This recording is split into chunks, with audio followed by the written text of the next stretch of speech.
kan yang lo nado tempat cik nak. Yo, Tempat cik ku baru ada diskusian ku aku ni yang dua yang bude-bude orang kayu. mangalu harus duduk. Samunyo mangaluan itu ya mah. Yang kalau duduk tuh rasu-rasu orang kayu wak cik ya. Kalau jongkok tuh lo Yang duduk tuh untuk wadang rumah kamu apa? Aduh, ikut mah pitak ya mati je lu. Oi, mau tota dua mah warga baru. Ada tah muda dia. Tapi muda lah, aku orang sedang barir rasa masalah. Udah je tapi muda ni bisa udah yo. Apa udah kok? Iya tah muda yang ada ndak gitu ah.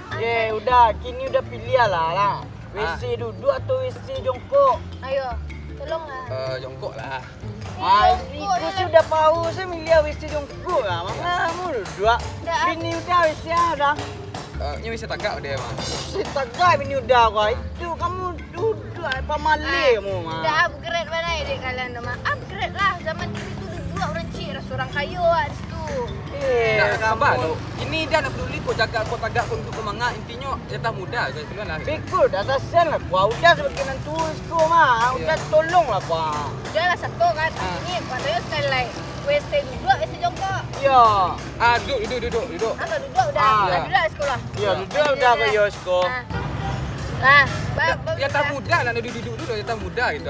Tapi muda dah kini orang payah mikir WC duduk. Sakit perlu dah. kurang Dah.